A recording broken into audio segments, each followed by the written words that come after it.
I got so much motherfucking design on right now. Break it down, bring it back, make it clap. I got 3 old thoughts, new guap, wear that thing. Bitches on my line, and you know they come strapped. Hold up, what it not, 45, scope it cash like whoa. How you fucking with these hoes up? Halo semuanya, Assalamualaikum warahmatullahi wabarakatuh. Perkenalkan, nama saya Kanur Ananda, saya dari kelas 10-5. Di sini saya akan menjelaskan tentang dampak sosial dari informatika. Yang pertama, A. Sejarah perkembangan komputer. Komputer pada saat ini sangat terjangkau dan memiliki banyak bentuk. Komputer tidak lagi berbentuk desktop, tetapi juga dapat berbentuk laptop, dapat berbentuk ponsel pintar, jam tangan, kacamata, bahkan bisa menyatu dengan beragam benda yang kita sebut sebagai Internet of Things. Nah, model komputasi yang melahirkan komputer elektronik yang dipakai saat ini ialah mesin Turing. Mesin ini diciptakan oleh Alan Turing. Nah, mesin Turing ini sendiri adalah model komputasi sebuah mesin yang abstrak yang mengolah simbol pada sepotong pita dengan mengacu ke sebuah tabel aturan.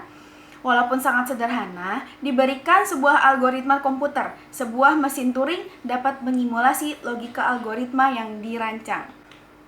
Nah, yang B, aspek ekonomi dan hukum dari produk informatika. Yang pertama ada aspek ekonomi dan yang kedua ada aspek hukum. Yang pertama ada aspek ekonomi. Mula-mula perusahaan perangkat keras, mainframe dan mini komputer yang muncul. Misalnya IBM, Hitachi, Univac, dan berbagai merek lainnya. Kemudian dengan lahirnya PC, personal komputer, dan diikuti dengan laptop, tablet, serta telepon pintar, industri perangkat keras mulai tumbuh. Bukan hanya komputer loh, tetapi juga semua periferal seperti printer, alat input, atau output lainnya. Nah, industri perangkat keras melahirkan industri manufaktur perangkat keras, yang pada dasarnya value tersebut berupa suatu kemudahan dan kenyamanan untuk melakukan suatu aktivitas, serta kemudahan untuk berhubungan atau berkomunikasi dengan pihak yang menawarkan layanan. Misalnya untuk transaksi yang makin mudah dan variatif dengan adanya perdagangan daring e-commerce, memudahkan kita memperoleh barang dan jasa yang kita inginkan. Nah, para pendiri ini melahirkan perusahaan tersebut berdasarkan hasil pemikiran mereka saat melihat fenomena dan permasalahan yang terjadi di masyarakat. Perlindungan ini diberikan dalam bentuk hak kekayaan intelektual. Hak kekayaan intelektual, intellectual property rights, adalah hak yang timbul dari hasil oleh pikir yang menghasilkan suatu produk atau proses yang berguna untuk manusia. Yang kedua, ada aspek hukum. Penggunaan suatu perangkat lunak tanpa lisensi dapat dianggap pelanggaran atas hak eksklusif pemilik menurut hukum hak cipta, atau kadang paten dan dapat membuat pemilik menuntut pelanggarnya. Dalam suatu lisensi, penerima lisensi diizinkan untuk menggunakan perangkat lunak berlisensi sesuai dengan persyaratan khusus dalam lisensi.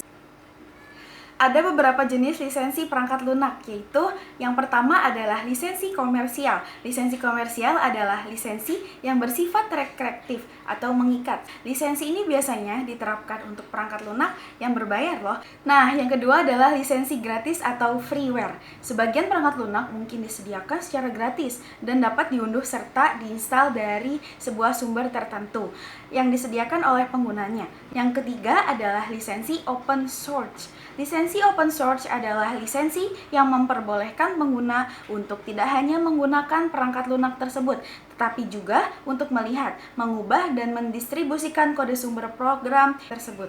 Menurut Profesor Peter G. Denning, suatu profesi harus memiliki 4 ciri yang khas. Keempat ciri tersebut sebagai berikut. Yang pertama adalah mendalami suatu bidang yang menjadi perhatian manusia dalam waktu yang lama. Yang kedua adalah memodifikasikan kumpulan prinsip atau pengetahuan konseptual. Kumpulan prinsip-prinsip ini diwujudkan dalam berbagai bentuk. Yang ketiga adalah memodifikasikan kumpulan praktik yang juga meliputi kompetensi. Dan yang keempat terakhir adalah menetapkan standar kompetensi, etika, dan praktik. Yang kedua adalah studi lanjut di bidang informatika. Disiplin ilmu informatika adalah disiplin ilmu sains formal yang lahir di bidang matematika sebagai konsep formal dan teknik elektro sebagai elemen perangkat keras. Berdasarkan Computing Curricula tahun 2005, terdapat 5 jenis ilmu komputasi yang paling besar, yaitu yang pertama adalah Computer Engineering atau teknik komputer. yang mempelajari perancangan dan pembuatan komputer dan sistem berbasis komputer. Yang kedua adalah computer science atau ilmu komputer yang mempelajari teori dan algoritma. Dan yang ketiga adalah information system atau sistem informasi yang mempelajari pada integrasi solusi-solusi teknologi informasi dengan tujuan-tujuan bisnis dan organisasi untuk mencapai proses yang lebih efektif dan efisien. Yang keempat, information technology atau teknologi informasi yang mempelajari solusi-solusi teknologi komputer bagi organisasi pembisnis, pemerintah, kesehatan, sekolah, dan organisasi lainnya.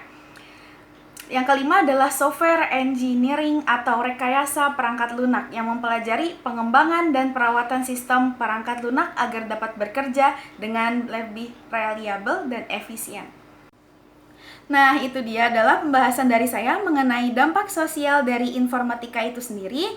Selebihnya mohon maaf bila ada kesalahan. Sekian dari saya, Eka Nur Ananda. Wassalamualaikum warahmatullahi wabarakatuh. Dadah.